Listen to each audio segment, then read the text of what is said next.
People, actually that's exactly what I want to talk about today, the 5 love languages. I was kind of at a bit of a loss of what to talk about today because it's Sunday.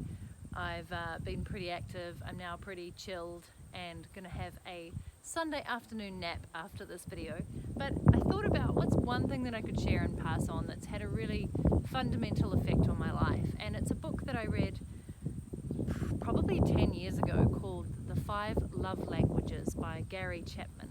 And if you've never heard of it before, essentially we all operate with a different love language or our own kind of way of showing love. And there are 5 that I'll share with you, and then I kind of want to share why this is really important in any relationship you have, even friendships, to be honest. Because how you show your love language isn't necessarily how the person that you love wants to receive it. And that became really clear to me several years ago when I read this book, and then I was looking at my mum and dad and realizing they had totally different love languages and they weren't connecting on each other's. So the 5 love languages are acts of service, gift giving, physical touch, words of affirmation, and quality time. So I'll just go through some of those. So physical touch, pretty obvious. You like affection, you give love through showing it physically, hugs, kisses, hand holding. You just want to touch the person you love.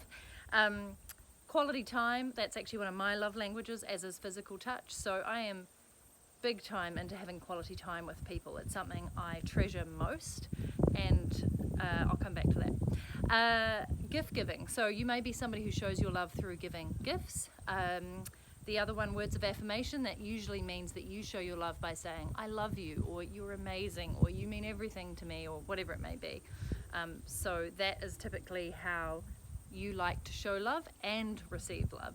And the final one is acts of service. So you can see, and I'm just going to go through each of those, how if, for example, your love language is acts of service, that may mean that you will go to the trouble of making a beautiful dinner for your love, your partner, your best friend, whatever it may be. Or you might volunteer your time towards something that they really find important. You'll do something for them out of the goodness of your heart because you love them, and so you will give your time and energy for them. That's how you show love. If you're a gift giver, it's pretty obvious, and it means you like to give gifts as a sign of your affection and love. And you can see why, if you don't have the same love language, it can be quite amusing. So for example, I'm just going to share, hopefully mum and dad are cool with this, dad's not on this planet anymore, but he was very much a physical touch and words of affirmation. So he loved telling mum how much he loved her, he loved being able to hold her, to cuddle her, to shower her with affection. And mum's love language is acts of service. So she would make our home beautiful and clean and tidy and homely and warm and spacious and just a lovely place to be. And she would cook great meals, and she really did things through acts of service.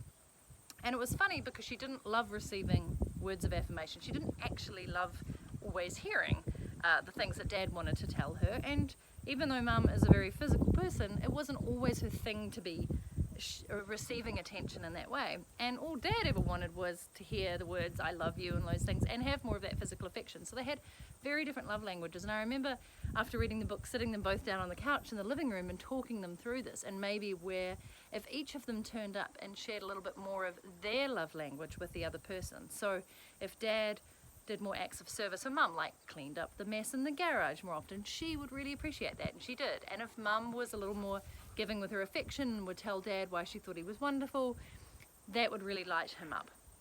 So I just wanted to sort of put that out there in context, because this can apply to good friends that you're with your partner in life, with your family.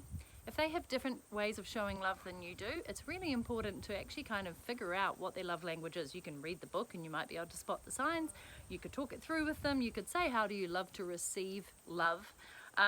And you can most likely figure it out if you're fairly observant. And then the trick is to, I guess, if they haven't figured it out for themselves, tell them how you love to receive love, and also show them the kind of love and the way in which they want to receive it. And honestly, it will transform your relationship with that person or the people in your life if you just make an effort to do that. I think this applies with any kind of test or profiling tool out there. If you better understand the people in your life that are really important to you, how they act, how they show up, how they lead, how they what triggers them, what's important to them, what motivates them across any spectrum, not just in love, you're far more likely to have a much deeper and connected relationship and understanding of who they are, and you're going to be able to bring out the best in them, and they'll be able to bring out the best in you.